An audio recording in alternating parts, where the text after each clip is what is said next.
There's so many levels of crime, but what you were doing was actually the most difficult level that you could play the game on. When the FBI caught me, I was caught by the big boys, Major K Squad, FBI, Right. all that kind of shit. And the guy was Matt Mullen, wasn't a bad guy either. Remember him? And he says, "Why didn't you quit? Why didn't you quit? I mean, you have money, horses, limousines, cash, power, everything." I go, "Because it was a high like I never had in my life." And anybody who says that it isn't is wrong. To this day, I mean, and I've done everything in the book.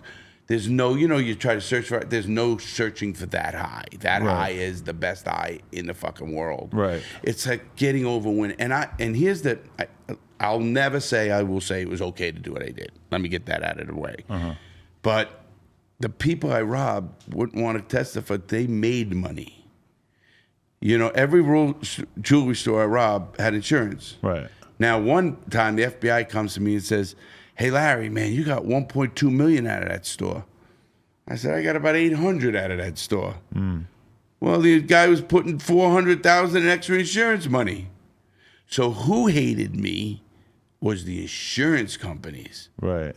Because they're fucking getting whacked for the money. These people are all selling their inventory. If you own a jewelry store and you got it insured properly and a guy walks in and wipes you out, you just sold your whole fucking jewelry store. Yeah. Good, bad, or indifferent. And that's why it never even occurred to me to feel bad for the people whose credit card accounts we were running up, because you get it back from the bank, right?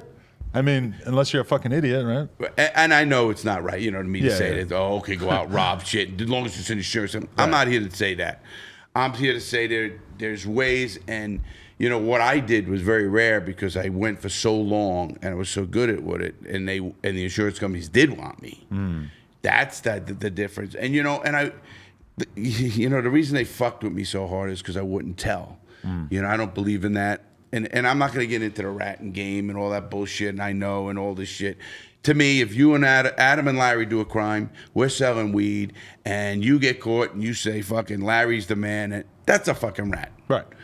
A guy's mother gets robbed in his house and she calls the police. That's not a rat. If you willingly enter into a criminal conspiracy with somebody else, you should treat them by the same rules that you would want them to treat you, just the same way that, like, as a generally law-abiding citizen, I expect that sort of respect. It's like you enter into a different code once you break the rule, in which you're not going to hand over information to the people whose job it is to catch you. It was so funny. I even got a conviction. You're so right, because the way you explained it was good, because it was like more technical. Mine is, if you fucking do a crime with me and you're telling me you're a fucking snitch. Right.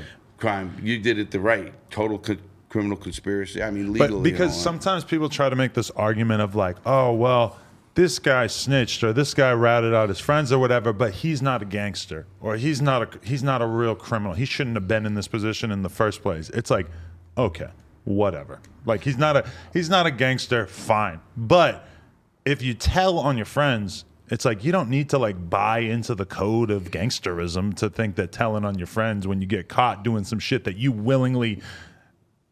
People at home know that I'm probably referencing the 6ix9ine situation right here, but he ordered a murder and then told on the guy who did the shooting, who didn't even come close to hitting the target. But he told on the guy who did the shooting of the murder that you ordered. Like, you put him in that position.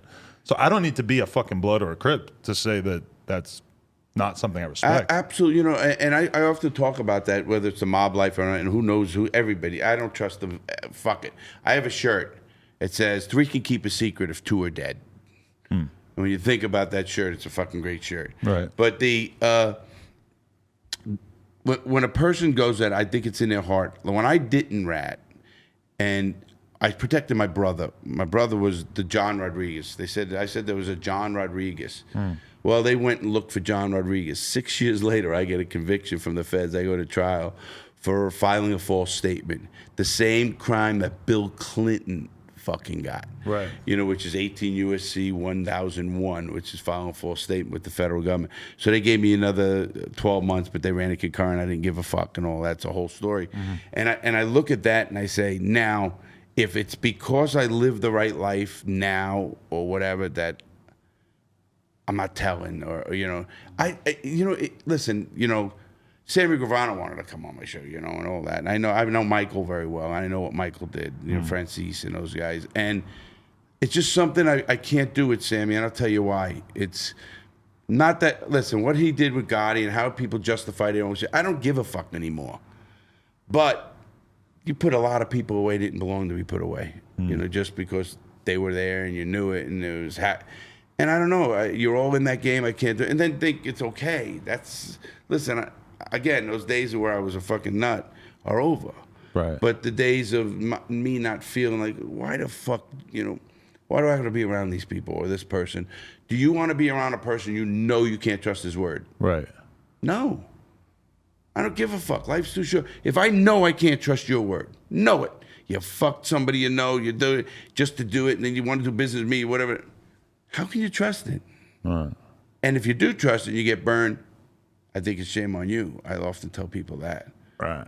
You know? So here's what I'm wondering is what led up to you actually getting caught? Because you have been robbing these jewelry stores, specifically jewelry stores, or were you ever dipping and dabbling and robbing other No, we businesses? robbed other things as a crew, but no, my big thing was jewelry stores. Right. And people ask, why jewelry stores? There's the money there. That's all the shit. You know, if you remember about 3-4 years ago in France, they robbed $134 million in a briefcase. Guy walks in, puts 2 guards, the Ritz-Carlton in France, puts 2 guards down, puts the guy down, takes the briefcase, walks out, gets in a car and goes. 134 million, still never caught. Wow. You can't rob 134 million in cash anywhere without having fucking trucks and all this Fill shit. the whole room. Okay, guys, we want to thank you so much for getting us to 100,000 subscribers right here on the Clips channel. If you want to support, please click that subscribe button. We're trying to get to 200K. Thank you so much.